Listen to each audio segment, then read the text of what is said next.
Learning objectives.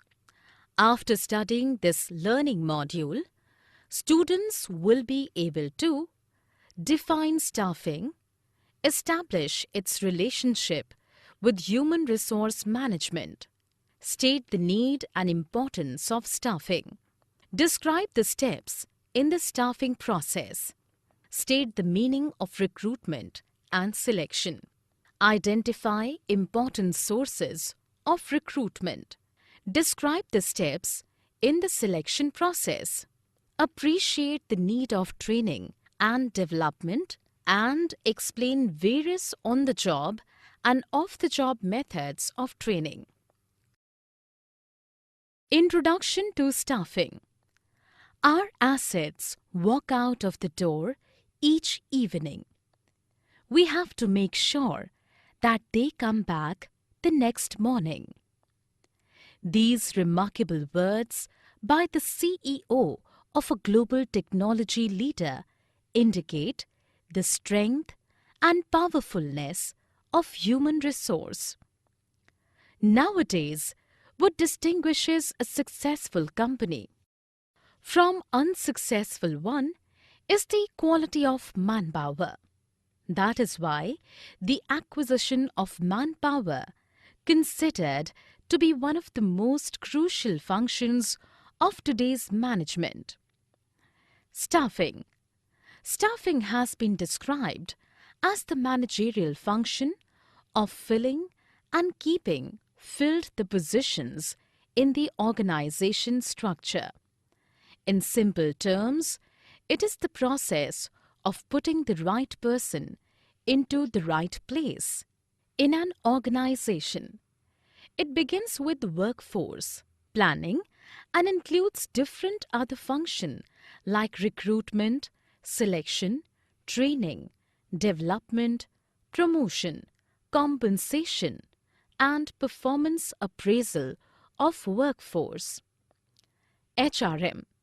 Human Resource Management, or HRM, is the function within an organization that focuses on recruitment of, management of, and providing direction for the people who work in the organization. Relation. Staffing is considered to be a gap-filling function in an organization by human resource management. It is the responsibility of human resource manager to estimate the requirements of the employee and make sure that they are appointed at the right time. Responsibilities. The responsibility and function of HRM is not the mere selection and appointment of employees. It begins with the selection process and continues until the retirement of the employees. During these periods, they have to care of employees' queries and problems, their training, compensation policies, promotions, etc. Importance of staffing. Nowadays, human resource is considered to be the most valuable asset of an organization. Hence, as a gap-filling process, it is recognized as the most important function performed by the human resource managers. Building healthy human relationships. Staffing function helps to build proper human relationships in the organization.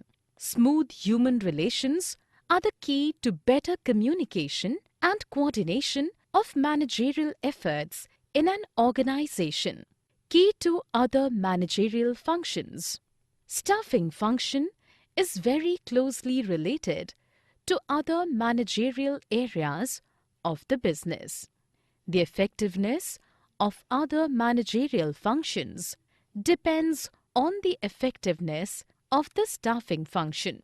Human resources development. Skilled and experienced staff is the better asset of a business concern. It inculcates the corporate culture into the staff, which in turn ensures smooth functioning of all the managerial aspects of the business. Long-term effect.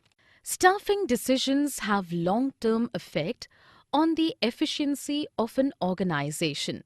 Qualified, efficient, and well-motivated staff is an asset of the organization. Maximum utilization of resources. Proper care should be taken while doing staffing process. If right kinds of employees are not available, it will lead to wastage of materials, time, effort, and energy, resulting in lower productivity and poor quality of products. Potential contribution. Staff selection should be based on the ability of the prospective employees to meet the future challenges that the organization need to address. Therefore, the potential contribution of the staff in their anticipated future roles should also be taken into account. In staff selection. Staffing process. Identifying manpower requirements. The very first step in staffing is to plan the manpower inventory required by an organization in order to match them with the job requirements and demands. Therefore, it involves forecasting and determining the future manpower needs of the concern. Recruitment. Once the recruitments are notified, the concern invites and solicits applications according to the invitations made to the desirable candidates. Selection. This is the screening step of staffing in which the solicited applications are screened out and suitable candidates are appointed as per the requirements. Orientation and placement. Once screening takes place, the appointed candidates are made familiar to the work units and work environment through the orientation programs. Placement takes place by putting right man on the right job. Training and development. Training is a part of incentives given to the workers in order to develop and grow them within the concern. Training is generally given according to the nature of activities and scope of expansion in it. Remuneration. It is a kind of compensation provided monetarily to the employees for their work performances. This is given according to the nature of job skilled or unskilled, physical or mental, etc. Performance evaluation. In order to keep a track or record of the behavior, attitudes, as well as opinions of the workers towards their jobs, a regular assessment is done by the superiors. Promotions and transfer. Promotion is said to be a non-monetary incentive in which the worker is shifted to a higher job demanding bigger responsibilities. Recruitment. Recruitment refers to the process of finding possible candidates for a job or a function. It may be defined as the process of searching for prospective employees and stimulating them to apply for jobs in the organization. Sources of recruitment. The sources of recruitment may be broadly classified into two categories. They are internal sources and external sources. If an employee is selected within the organization, it is internal sources. And if the selection is from outside the organization, it is external source. Internal sources of recruitment. Promotion. Business enterprises generally follow the practice of filling higher jobs by promoting employees from lower jobs.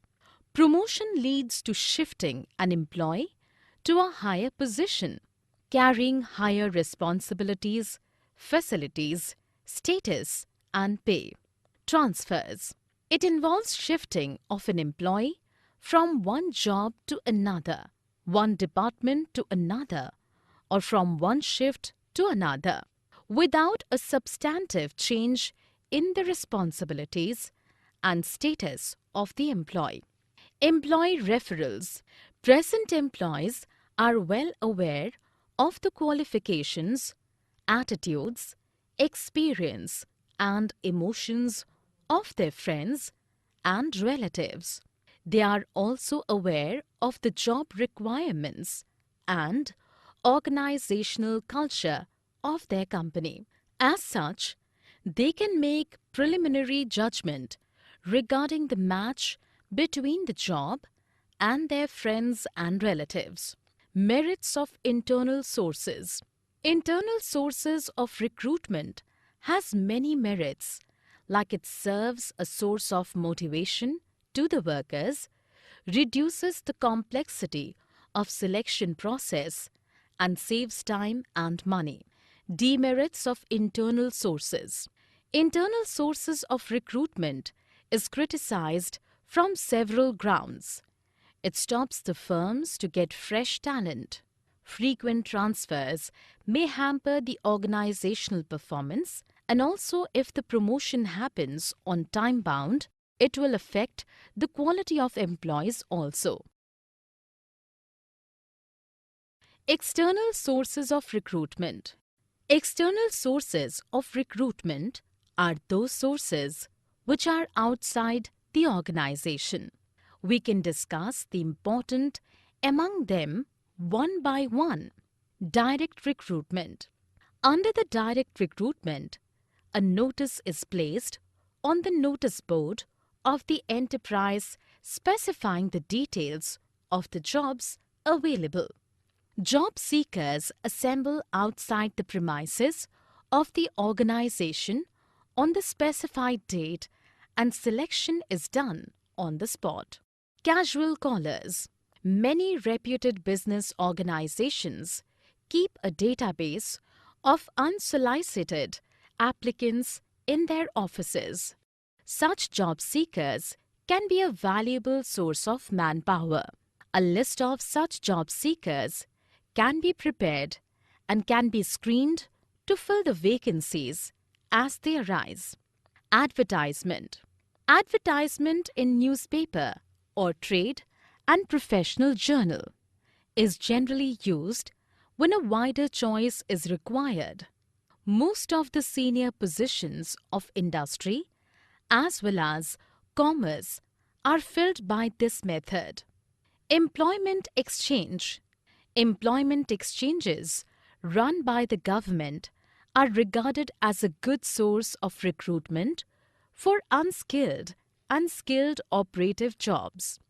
In some cases, compulsory notification of vacancies to employment exchange is required by law. Placement agencies. These agencies compile biodata of a large number of candidates and recommend suitable names to their clients. Such agencies charge fee for their services and they are useful where extensive screening is required. Campus recruitment. Colleges and institutes of management and technology have become a popular source of recruitment for technical, professional, and managerial jobs. Many big organizations maintain a close liaison with the universities, vocational schools, and management institutes to recruit qualified personnel for various jobs. Selection. Selection is the process of identifying and choosing the best person out of a number of prospective candidates for a job. To achieve this, the candidates are required to take a series of employment tests and interviews. Preliminary screening. Preliminary screening is done on the basis of the information supplied in the application forms. It helps the HR department to reject unqualified applications. Selection tests. A selection test is conducted to evaluate the conceptual knowledge of the candidate. These may range from aptitudes such as manual dexterity to intelligence to personality. Employment interview.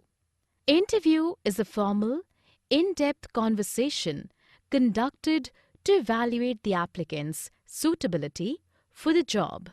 During interview, the interviewer collects as much information possible from the candidate.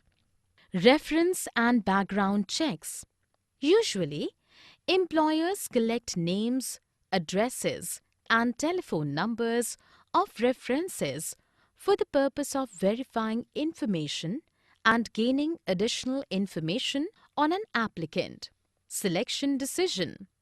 The final decision has to be made from among the candidates who pass the tests, interviews, reference checks.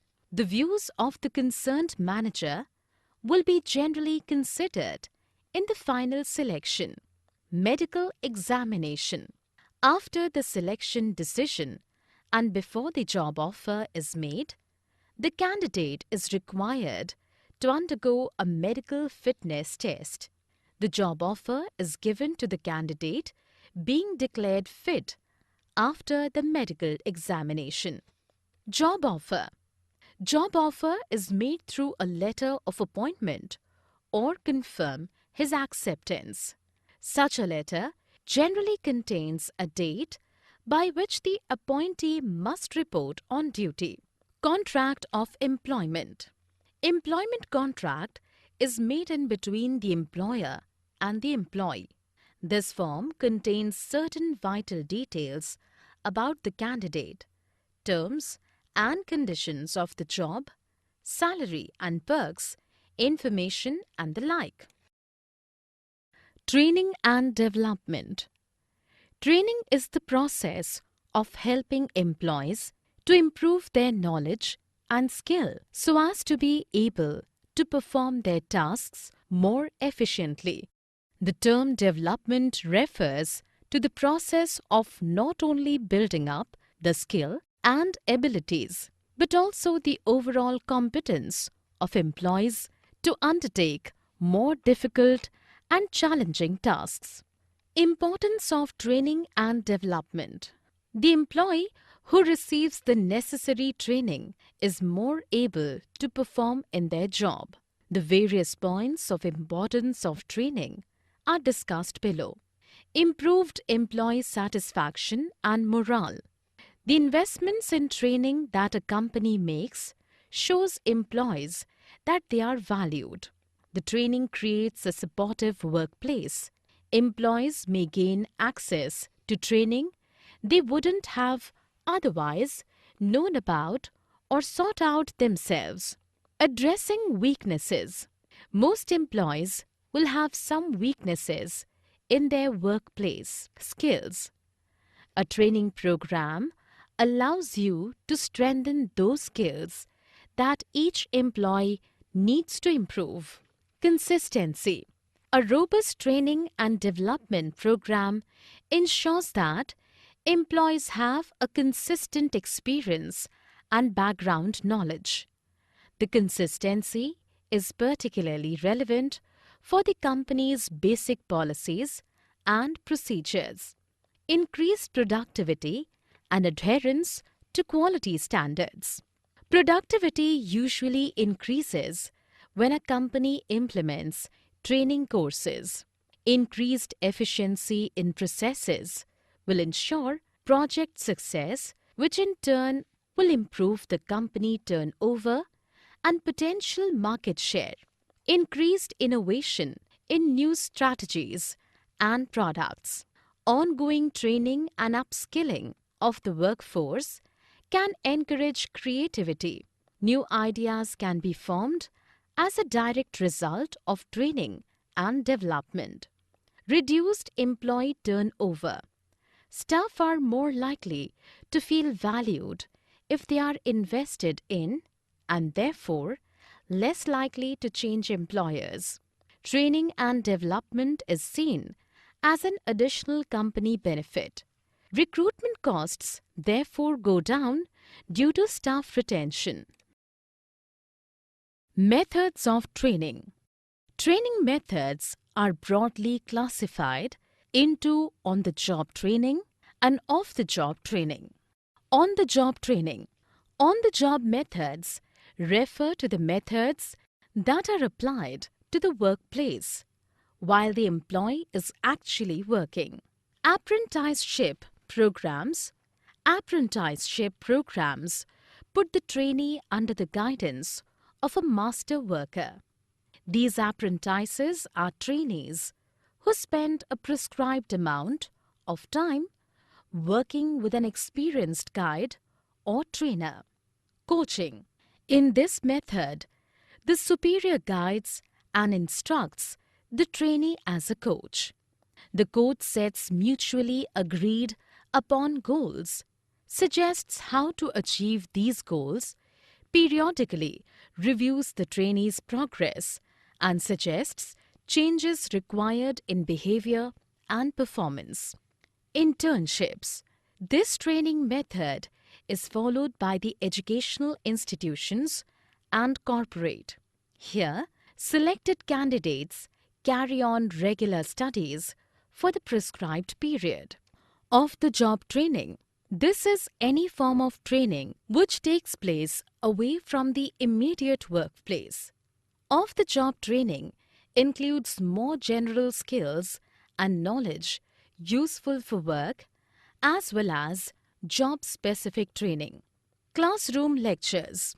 This method is used to conveying specific information, rules, procedures, or methods. Films.